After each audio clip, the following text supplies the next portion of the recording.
Now, post the Pahalgam terror attacks, the security forces are cracking down on local terrorists in the valley. More than 175 suspects have been detained for questioning for aiding terror network. Meanwhile, intelligence agencies have prepared a list of local terrorists present in the Kashmir valley.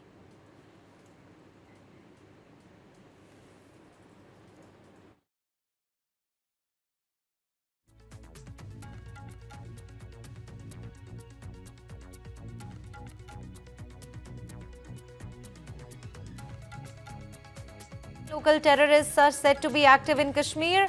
Intelligence sources suggest one local terrorist of Lashkar is active in Sopore, while one terrorist of Jaish is active in Avantipura. Two local terrorists, each of Lashkar and Jaish, are said to be active in Pulwama. As per intel sources, one Hizbul and four Lashkar terrorists are active in Shopian, while two local Hizbul terrorists are active in Anantnag, and one local Lashkar terrorist there is active in Kulgam. Now, after the Pulwama terror attack, in which 26 innocent lives were taken, the security forces there are cracking down on local terrorists in the valley. Over 175 suspects have been detained for questioning for aiding the terror network.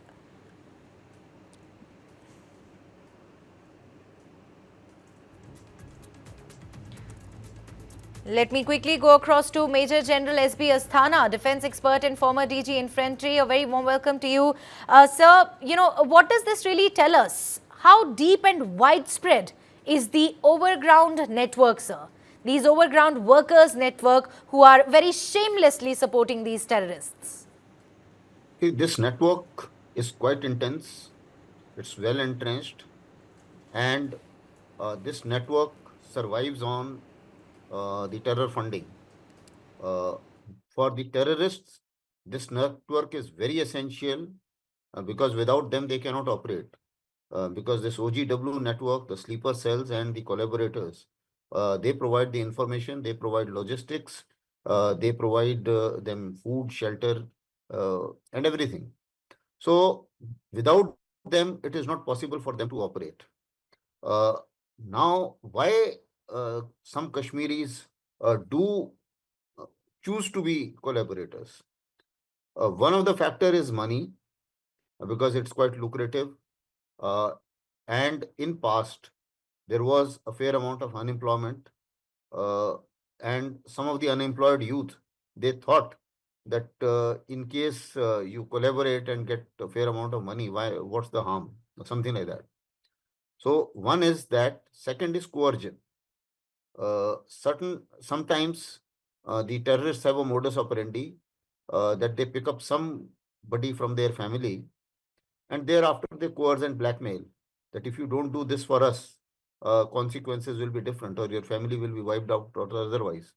And there have been some examples of that, which has caused a lot of deterrence to people who are refusing to do so. So these are some of the reasons why they do get into the collaboration. I don't think there is any clamor or disgruntlement against the government after the kind of developments which are going through in Kashmir have been seen and felt by people of Kashmir, because there are few things which you can't miss. If a train is coming, then obviously everybody is getting benefited. So there are a whole lot of benefits which are reaching them, and they themselves compare them with the condition of the people in POK. So once they compare that, so it's not because they are against the state, but one of the reasons, I've listed out two reasons. Now, they are equally dangerous for the Indian state. Their crime to support these terrorists is no less than the terrorists themselves. And therefore, they must be taken very strongly. Actions must be taken very strongly. In past, a couple of years back, the situation was you catch a ground worker, an overground worker, give it to police because that is what the law tells us. So we used to give it to police, and thereafter he will find some politicians who will benefit him, and in some manner he will wriggle out either of the police station, or sometimes he will wriggle out from the courts, even if the situation actually reaches court. So we have been very soft on that. Similarly, our laws are also relatively soft. Earlier, if you recall, we used to have a law called as POTA. Now, most of the Kashmiri activists and a whole lot of other activists protested against it and forced the government to change that law. Now, all these terrorist supporters are to be booked under UAPA. That is a very softer law. And that demands a whole lot of actions on the part of the agencies to put irrefutable evidences, and till then nothing very much can be done to these guys. And in that, if there is a political influence or some other factor plays up, they feel that they can get saved. So long they have a hope that even if we get caught, we will get saved.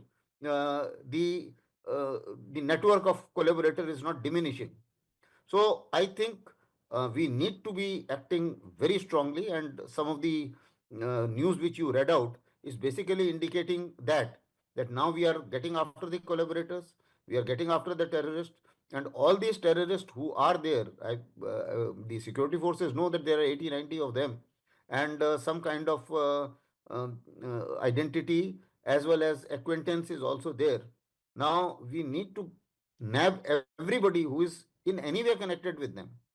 And if some of these terrorists are Indians, that is Kashmiri locals, who have got recruited by LET or JEM and have gone to Pakistan, then their property must be destroyed, as was done in two cases.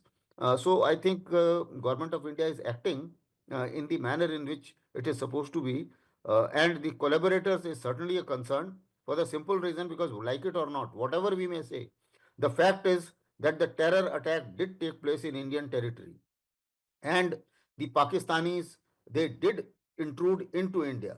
So therefore, and that too deep enough from LAC, because Pahalgam is not anywhere near LAC. So therefore, they have been helped by people, some local people, and those people are equally responsible.